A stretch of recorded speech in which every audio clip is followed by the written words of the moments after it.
Лида Бекова на протяжении 10 лет за час до восхода солнца выводит своих рогатых подопечных на пастбище полакомиться зеленой травкой. В хозяйстве 1 корова, 8 телят и 1 коза. Огромной поддержкой для женщины стал грант, выделенный Минсельхозом региона.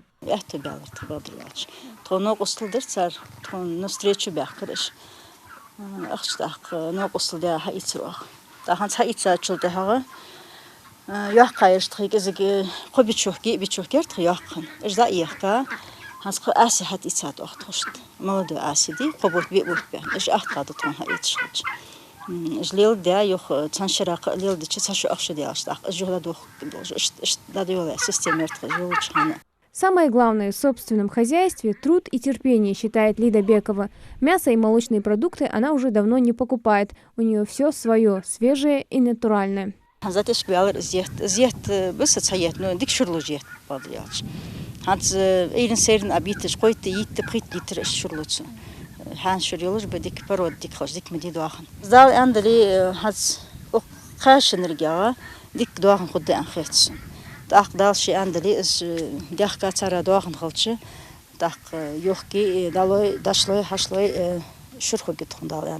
На часть из полученных денег Лида Бекова также приобрела домашних птиц. Более 40 голов индюков и кур и 25 уток. А еще женщина закупила овес, кукурузу и сено. Планирует также расширить хозяйство, докупить еще несколько голов телят и увеличить размер сарая.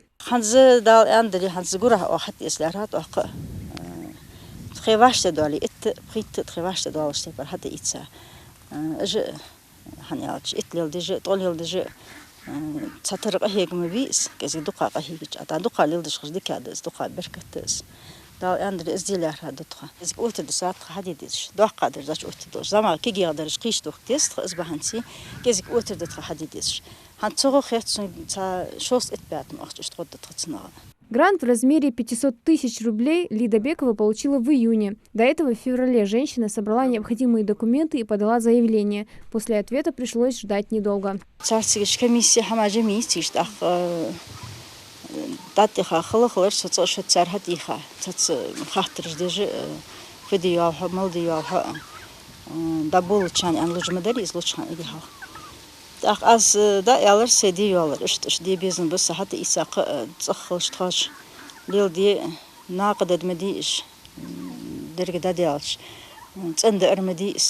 В этом году на участие в конкурсе регионального проекта «Акселерация субъектов малого и среднего предпринимательства» в рамках национального проекта подали заявки 296 человек. Из них получили денежные средства 95 человек. Всего в 2023 году на эти цели в республику было направлено более 50 миллионов рублей. Программа содействия агропромышленному комплексу ежегодная. Цель – это, во-первых, у них они обеспечивают себя, свою семью мясом крупнорогатого скота, молоком, мясом, продуктами, молочными продуктами.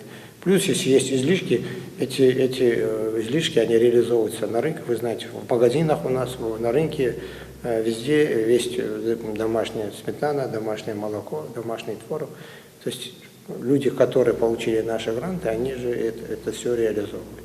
Наш проект поддержки предпринимательства, разработанный в соответствии с указом президента России Владимира Путина, рассчитан до 2024 года и включает 5 федеральных проектов по улучшению условий ведения предпринимательской деятельности, расширению доступа субъектов малого и среднего бизнеса к финансовым ресурсам, а также по популяризации предпринимательства. Хади Добриева, Малика Измайлова, Акрамат Досхоев, Новости 24.